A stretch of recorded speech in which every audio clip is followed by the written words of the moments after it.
This is CounselCast, part of the Legal Talk Network, and I'm your host, Karin Conroy.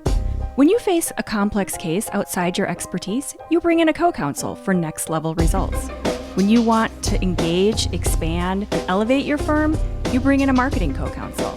In this podcast, I bring in marketing experts who each answer one big question to help your firm achieve more. Here's today's guest. Hey there, I'm Ross McDaniel, founder of the Local Growth Formula. I believe that thriving local communities are built on the backs of strong local businesses and the consumers that frequent them. Ross, thank you so much for being here. I have such a strong feeling about local businesses as well. This is going to be awesome because we're going to tie in this idea of kind of local businesses as well as the thing everybody's talking about, Google Local, and kind of how to improve your overall results on Google Local and tie that into your overall marketing strategy. So the title for the show today is Data-Driven Growth, Local SEO That Works. So I feel like this is something a lot of people talk about and a lot of people try out, and then they can't quite nail it from the beginning. And so there's a pretty quick rate of just kind of giving up and assuming that it doesn't work. So let's start first with, obviously the title of the show is Data-Driven Growth, so that kind of gives away some of what we're going to talk about. But let's start with some happy stories about like how have you seen local SEO work for your clients? Yeah. I mean, man, the happy stories are always the best stories, right? Yeah, exactly. Give some inspiration.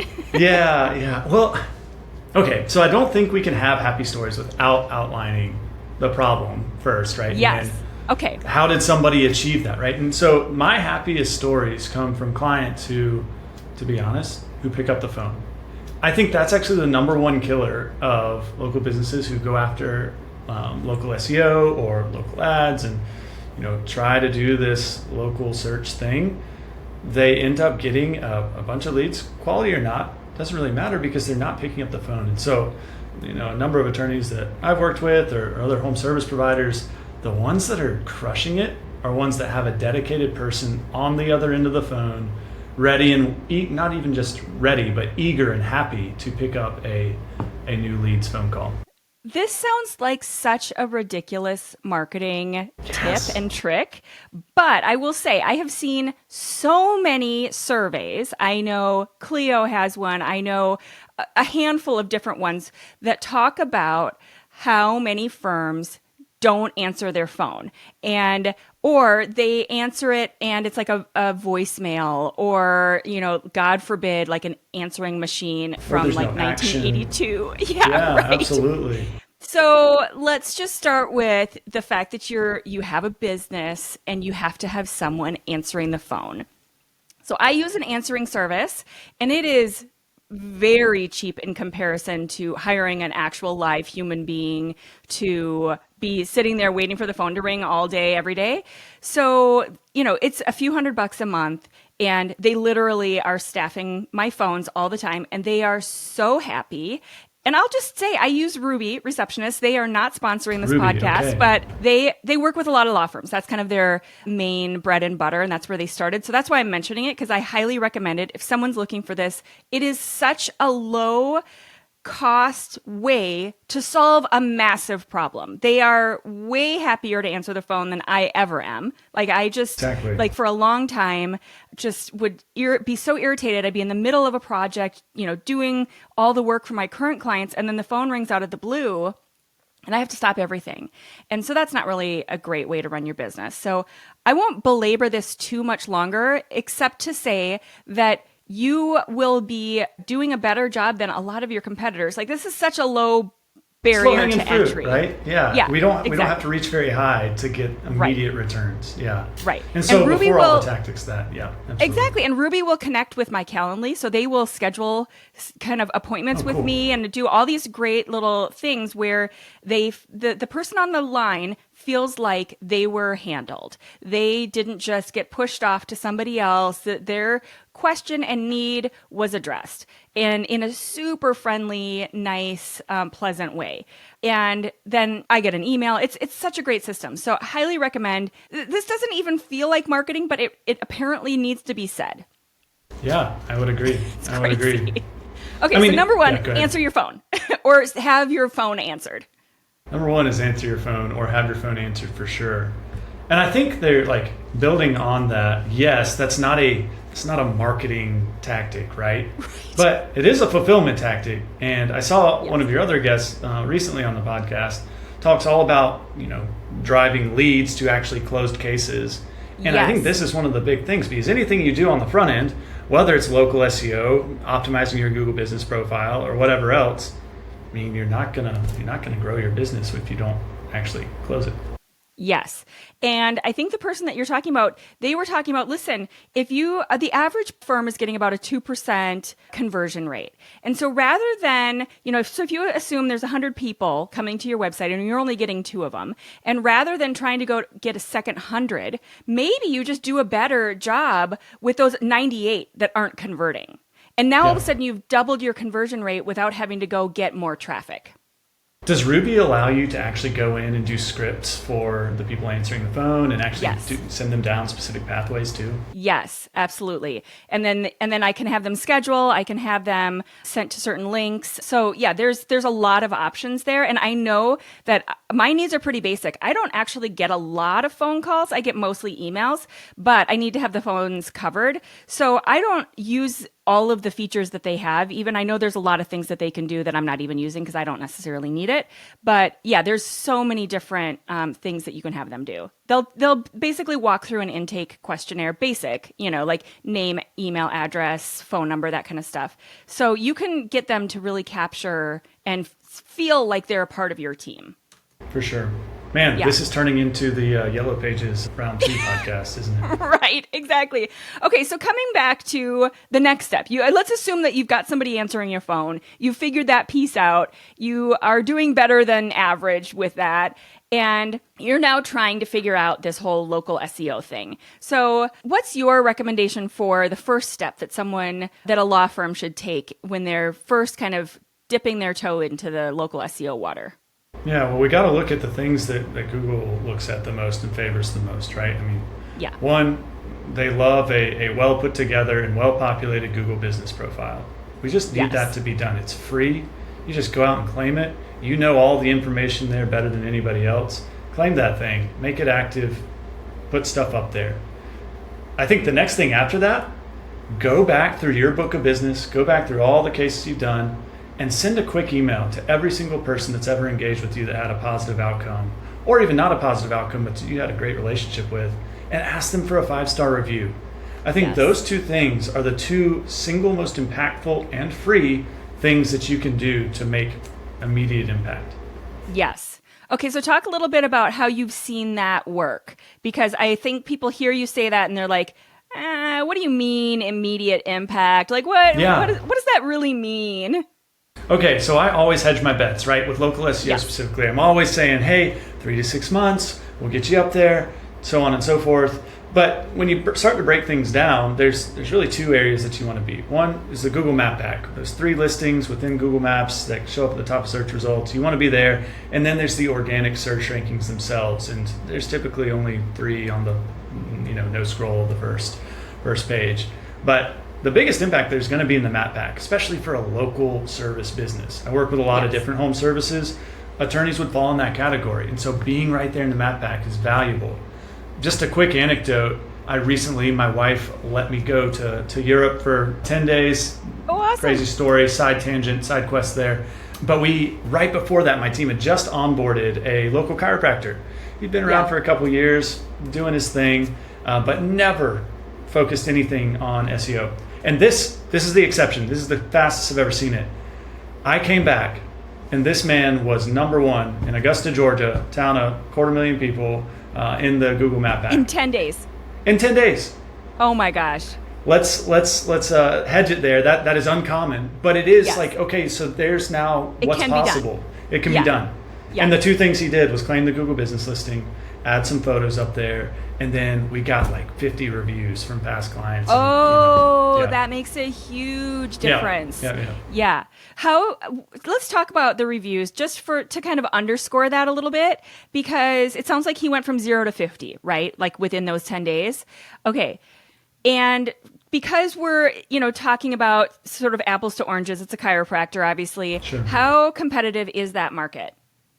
Yeah, in Augusta, where I'm from, it's semi-competitive. It's not like the least. There's, it sounds probably to people on the West Coast like a podunk town, but it's the third largest metro area in Georgia, and we've got a few, but it's not Atlanta. It's not a big city. Yeah. Okay, so there's not like hundreds of a law firm like you would find in Atlanta where you've got like hundreds of competing firms. Right. But he's not the only one, right? Yeah. There's 15 or so. Yeah, 15, 20. Okay, and so he went out and did exactly what you said, went out, got a whole bunch of reviews, and within 10 days... So let's just extrapolate out a little bit. Let's assume that you've got a little bit more competitive area. There's more population. There's, more going on. Even if you're saying a month or two, like if you haven't ever done this, you could have done this. And your competitors aren't doing it. Right, exactly. And you could have done this 2 months ago and imagine where you would have been now. Yeah, and that's a great point. Start today. I mean, it's like saying, right? Just start now. Exactly. Because you can't make up for what you didn't do yesterday, but you can start and you can, at least set yourself up for next month or the month after that. And like we said, it's free. It's, it's a low barrier to entry. You already have those clients who were positive quality. It's just a matter of, and maybe it's not even you. Maybe it's someone in your office that sends out some emails. Make sure you put the link in to get those reviews, and you're going to see results on some level. Just ask. Yeah, just ask. You'll see. Okay. All right. So let's say we've done that. It's been a few months, and we're starting to get numbers and some metrics. And how do we look at those numbers and figure out what matters? That's a great question. Well, I think immediately people are going to be trying to point out, well, look, I'm number one, or look at my impression spike because you're number one, so people are going to be able to see you more, right? Or my clicks or whatever else. But really, we're trying to get further down. At the end of the day, we want a closed case. We want to land this case, right? And so the numbers that I'm looking for at that point are, has my call volume from Google Business picked up? Are we actually seeing people engage with it in the way that we would like? Let's say that hasn't happened, but click volume's increased. Well, have they filled out my schedule a consult or schedule the introductory meeting? Have they done that on my site? Let's look at those lag metrics to see, are the efforts that we're putting in actually effective, or is this all vanity? And then you can weigh out, is the cost worth it? Because vanity metrics still have value. Okay, so what's a lag metric? Good question. Sorry, lingo, jargon. Lag metric would be... Well, I know what it is, but I just want to clarify. Right. No, you're so right. Forgive me. What's on the back end of what's our ultimate goal? And what metrics would say, hey, you're meeting your objective. You are going to reach your goal. Those are the lag metrics. So if you're trying to land cases, well, one, a landed case is a lag metric. But like, what's right before that? It's probably a phone call. It's probably a form fill. Maybe even a click on a CTA, something like that. Yeah. Okay. All right. So those are the numbers that you need to be paying attention to. It's not just those top line numbers these are the numbers when I have these first intake calls, typically, these are the numbers they lead with. And it's like, I don't care how many people are clicking on your Google business profile. Like you said, this is a vanity metric. It sounds nice to say, I'm getting 10,000 clicks a month. And it's like, okay, well, what does that mean? What does that mean for your firm? Does that actually convert? Is that bringing in any money? Is it bringing in any cases? Is that actually working? Or is it a bunch of 12-year-olds in Bangladesh who are just clicking to give you some numbers? Yeah. And it means nothing beyond that one click. So, what is this? And where does it lead? And how does it support whatever the goal is for your firm? Yeah, that's a good question. Yeah. I think there's some clarity that can be had there too, because at some level, maybe you're an attorney and you're ranking for attorney, but come to find out, you're a family attorney, and I'm going to find out most of the people clicking are personal injury seekers, right? And that's just not worth it either. That's actually worse. You're getting a bunch of traffic to your site that's totally irrelevant. Right. So understanding those lag metrics is going to be helpful in interpreting the lead metrics, the clicks, the impressions, so on. Yeah, exactly. And making sure that you're fine tuning too, because over time you may be capturing, like you're describing, the wrong info. And the example that I will provide is that we do photography services. So we have a network of photographers around the country that will go out, do headshots, come into your office, do videos, all of that stuff. But when we were creating the page that describes those services, we were doing all the research on the SEO, and it was cross-referencing things like wedding photographers. And it's like, no. I do not want those leads. That is such a waste of my time.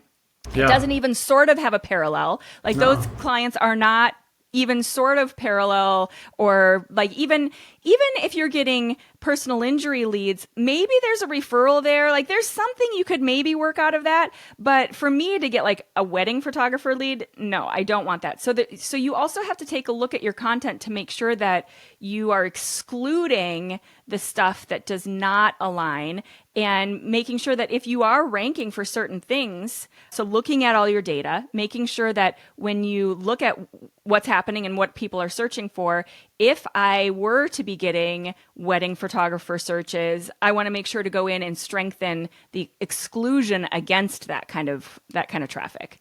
So it's important to know what you don't want also, so that you're really fine tuning and getting into the good stuff. Karin, I can just see you out there on a Saturday with a second. Just, it's beautiful. We're getting some great shots of the bride and the groom. Yeah, right. Exactly. Yeah. Just for some extra spare, That's right. Side gig kind of. That's right. The leads are coming in. We got to use them. Right. Exactly. I don't know. Maybe you're a family attorney and you want some personal injury stuff too. I mean, we can make that happen. Yeah, I mean, honestly, there is an argument for some of those leads being valuable and you doing like a referral out to a different attorney if you have that. But at the same time, more likely than not, a lot of that is just going to be a waste of time. And so you don't want people, calling that aren't the right kind of clients for your firm. Okay, so what do we need to think of in terms of mobile and how people are looking at your profile on mobile, and what do we need to do to optimize for mobile? Because a lot of our firms, that's their first impression. So if it's like a DUI attorney and they're coming out of jail or, something like that, they need, the majority of those clients are coming through to their site on mobile. And so what do we need to do to make sure that we're kind of reaching them in the right way? Yeah, well, I can tell you on mobile specifically, the best way to get Google to love you is to create an incredible user experience. So throw out all the SEO, tips, tricks, and whatever that you've ever heard, and just create an incredible user experience. Like you said, most people they know what they want and they know what they need when they're searching on their phones. Yeah. So let's give them that immediately right out of the gate. Right. And so usually, when you have talked to those clients in the past, what they need. They need your phone number. They need to know, probably 3 main things that each of your firms are going to have different needs for that. And so make that really clear and obvious. Don't make them hunt around, because if you make them hunt around, they're going to just click to some other website that does make it clear and obvious. And having a clear call to action is probably the number one game changer there. Is a lot of times people are quick to say, hey, here's what we do and how we do it, but there's no channel of engagement.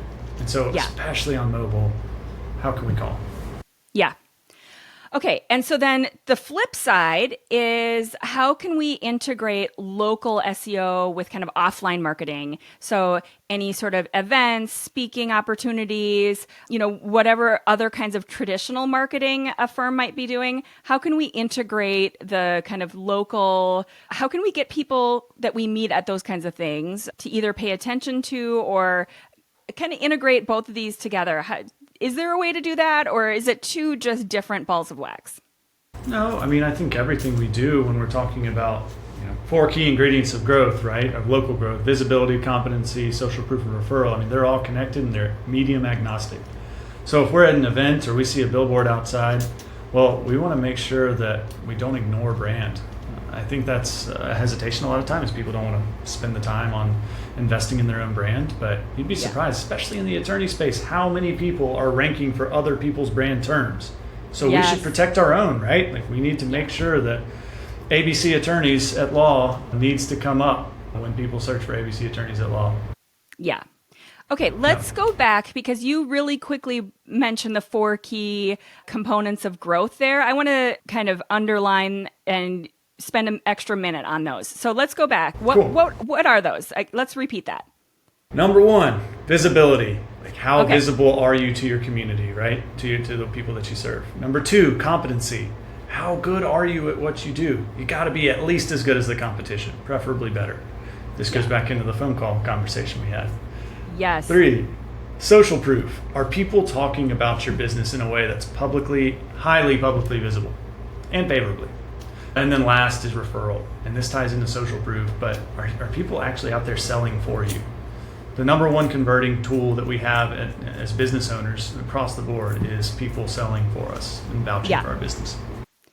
Well, and I will say the majority of the firms that I talk to, that is their entire marketing strategy. So as much as I totally believe in referrals and how that drives your growth and all of that, I do think that a lot of people spend their entire thought process and strategy only on that one element. And so, yes, it is important. It is one of the 4 kind of pillars, but it's one of the 4 pillars. One of the 4. It's not your entire strategy, because to put your entire strategy in someone else's hand is a little reckless. I feel like you have to have a plan to get business yourself, not just count on your neighbors. Well, I think there's also like passive referral marketing and active referral marketing too, right? Yes. I mean, yes. The people you're describing, it sounds like is much more of a passive activity, which you and I may have fallen into that ourselves at some point, where the business just keeps rolling in because people are talking about us. But I think there's a way to be even more intentional about that within your larger marketing strategy. Are we creating clear and clean pathways for people to actually submit a referral? Are we incentivizing them to submit a referral? Are we asking for a referral? I mean, those are things that we should be doing as the business owners, whether that's through email or through a Google ad or a Facebook ad or anything else. There are ways to be active in our referral marketing too. Well, and you described we get busy because all the business is kind of rolling in, but where is it rolling in from? Sometimes for me, that means there's a certain place where I've guest posted or been on a certain podcast. And so it's rolling in from that. So that's me being active, going out and doing a thing. And then it rolls in from that. So yes, that's a referral source, but that didn't just happen out of nowhere. Like it required me to do a thing first. Intentionality. Yeah. Yes. So I think I like that, just that definition, or the what's the word I'm looking for? The kind delineation. Delineation, that's it, between that active referrals and the passive referrals, because it really makes people less lazy, I guess. It kind of requires a little work. So this is your livelihood. You got to kind of get out there and do some things. But then there's these other elements. So visibility. This is, how are you showing up? Where are you showing up? How does it look when you show up? What language and message are you using? So this kind of ties all back to this whole local SEO thing. Where are you when people search? And does your profile come up? What else kind of fits under that visibility category? Yeah, I mean, you and I are digital marketers, but I mean, let's be honest, for local businesses, out of home stuff can have a huge impact. That falls under visibility. We can't just hang our shingle anymore and just say, hey, come one, come all. We have to be out there where people are. Now, I will say your building can be in that visibility category too. Sure. I mean, you could have prime real estate, but is that like the best investment of your funds? Could you like make that go further? I think those fall into that. We got paid search. Anything in the Facebook and Google ad suite there is going to be awesome. Video is king right now, and getting your face out there in whatever medium and channel you can. Those are all visibility efforts. Yeah. Okay, and then competency. I loved that you tied in the answering the phone. Oh yeah. Showing that like you can answer the phone. Yeah. Like that is like basic core level competency there. And this is the hardest one for you and I to affect with our clients, because all we can do is empower. And to those of you listening out there, I mean, listen when folks come and tell you, hey, I had a poor phone experience, or hey, I didn't really know where to go after this. I mean, those are the types of things that help you improve your product, because your product isn't just the outcome of the case. Your product is the full experience. Yeah, I talk a lot about setting your ego aside, and if you can't take that kind of critical feedback and like, not take it personally, obviously it kind of sucks to hear that something didn't go right and you didn't have it, set up in the right way, but they're trying to help. And so if you can take that and then make it better, it's like such a good, that's like quality kind of market research and data that you can, learn and grow from. So, Or they're not trying to help. And either way, you can still glean valuable insight from negative feedback. Yeah. Totally. Yeah, totally. Okay, and then the last one is social proof. And this is one that I think a lot of people lead with. They kind of lead with their bio, or I know everybody's seen a million personal injury sites where they lead with all these dollar signs and we've, won these $1 million of cases, and that stuff can be important when it's done right. But when it's the first thing that people come across, it's really kind of smarmy. Smarmy, that's a good word. Yeah. So what's your recommendation in terms of how to do social proof in a way that actually works and kind of boosts that conversion? Yeah, that's a really good question. I haven't thought about it this way before, but I do think that there's different values and tiers of social proof. And I think the most important and most effective tier of social proof would be social proof that is delivered in the form of a review. We've got Google, which is the world's #1 review platform. Ask for Google reviews, get that star rating up. Not only is it going to help people that use that to find whatever service they're looking for, it's going to help Google love you more and get you up there in that map pack. I think that's the #1 way. I do too. And because the reason it's so great and the reason I think it works is because it's not you talking about yourself. It's other people giving their review, and it just holds so much more trust and validity. Like, it just seems more true. It's authentic. Even if they're saying the same thing that you were going to say about yourself, it just feels more true. Yeah. And I think underneath that, like taking some of that social proof and turning it into a testimonial. Yeah. The testimonial becomes a case study. The case study becomes anecdotal. That's kind of the tiers down of social proof there. Yeah, exactly. But you just talking about like where you went to law school and how many millions of dollars you've won. Yeah, I don't know, but probably not. No. That was the most non-committal. Yeah, exactly. Yeah. Okay, so it is now time for the book review. If you haven't checked it out, as a listener, we have this awesome library on the website. So when you are going to the website to listen or watch the show, you'll see that there's a library there. All the guests on the show have provided a book review for something that somewhat tangentially relates to what we're talking about. And so there's all these cool books. And it's, if you're looking for a great summer read or fall read, whatever season it may be when you're listening to this episode, go check out the library. So Ross, what is the book that you're going to recommend for the library and the audience today? All right, this one's kind of funny, but everybody's seen some of these videos before by the Harmon brothers, and a guy named Chris J.H. Jones basically wrote a memoir or a biopic about the Harmon brothers and their philosophy on visual storytelling. It's called From Poop to Gold. Nice. And yeah, it's fantastic if you're looking to get into video and visual storytelling, and even beyond that, just like storytelling in general, I think is the cornerstone of marketing, and they do a great job of explaining some of the Harmon brothers' magic. Awesome. Okay. From Poop to Gold, we will obviously link to that on the show notes, on the page for the show, but then also in the library. So, Ross, what is one big takeaway you'd like people to get from this episode? Yeah, maybe it's simple, but answer the phones. I think that's the number one. Yeah, yes. I think that's the number one. Just answer the phones. It's so sad that we have to say that. And that's like what our main piece of advice is here.